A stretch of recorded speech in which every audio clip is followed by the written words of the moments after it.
Jirongo is no longer being viewed as a routine road accident or a normal road accident, despite CCTV footage, eyewitness accounts and statements from close associates. Critical gaps remain in the timeline of his final hours. Investigators, family members and political allies are now questioning inconsistencies and unexplained movements before the fatal crash along the Nakuru-Nairobi highway. This report was filed by Alvin Kethinji. Detours, unidentified companions, meetings, and the final 45 seconds captured on CCTV that raise more questions than answers. Why did Jirongo's movements contradict his known plans? His close associates insist that Jirongo had clear plans for the following day, including a scheduled Saturday 1 p.m. meeting with former Vihiga Senator George Khanire and Philip Kisia.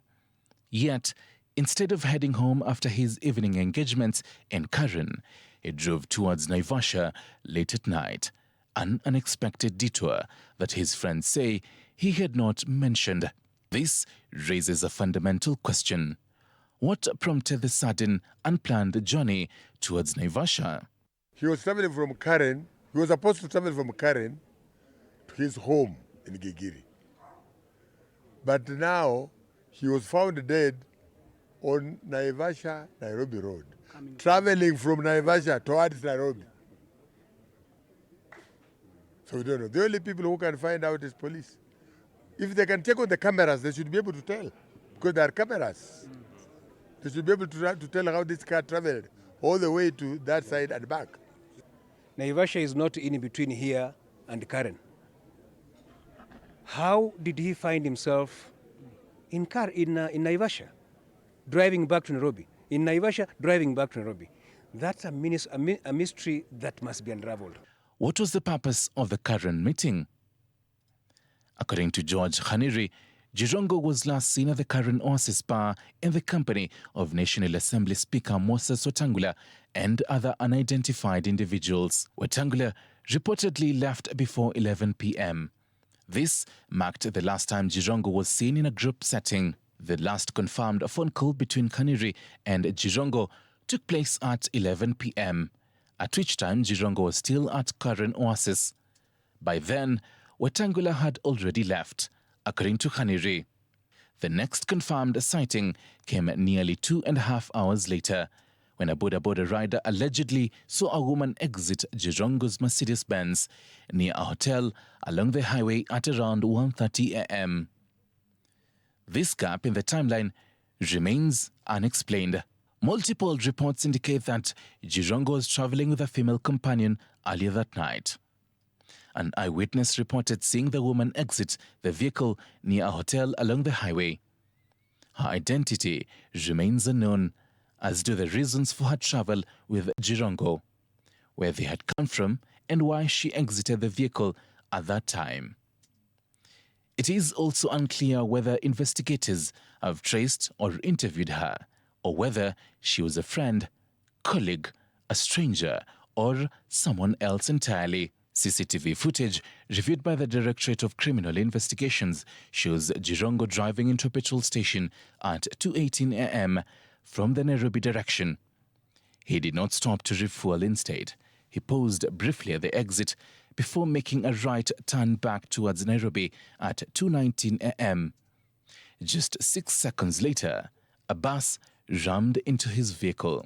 Jirongo was seen driving towards Naivasha before abruptly turning back towards Nairobi. The reason for this change in direction remains unclear, with possibilities including disorientation, following directions, meeting someone, responding to a phone call, or being followed. Aliingia kwa polepole kidogo na alipofika karibu kwa mafuta akachomoka tena kidogo. Kwa hivyo jinsi alipokuwa anaingia si wa kawaida, ilikuwa ni tofauti kabisa. The bus driver initially claimed that Jirongo was overtaking and avoiding traffic at the time of the collision. This account was contradicted by a petrol station security guard who witnessed the crash and stated that the circumstances were unusual and that there was no traffic at the time. The exact positioning of both vehicles remains unclear, as does whether the collision could have been avoided. Kwenye barabara ulikuwa umetulia. barabara ulikuwa umetulia kwa huo muda mchache, magari hayakuwa na mfululiza, na hiyo gari tu pekee ndio ilikuja, na muda huo baada ya matukio ndio magari mengine yalikuja sasa yakafululiza, sababu sasa speed ya magari yalikuwa slow ndio mengine, lakini yeye akija hamna gari yoyote ambayo iliandamana naye, alikuwa ni yeye na yeye peke yake. Hakugive way. Wakati aliona upande yake ya kupanda Nairobi magari meshikana, alifanya hesabu overtake hizo gari, na mimi naye nikamuona nikiwa mbali. Nilipomuona nikiwa mbali, nikajaribu kanyaga hiyo gari break, na kulikuwa kumenyesha. Nikaona nitamwaga watu 67. Nikienda kando nitamwaga watu 67. Sasa alikuja kama ameniingia direct kichwa kwa kichwa. The Directorate of Criminal Investigations has reportedly begun reviewing CCTV footage and interviewing witnesses. However, there has been no public mention of the examination of Jirongo's phone GPS data, calls made between 11 p.m. and the time of the crash, messages sent or received, or whether the phone was recovered intact. Such digital evidence could help clarify several unresolved aspects of the case. We are asking the investigation officers to do everything possible and tell us what really happened.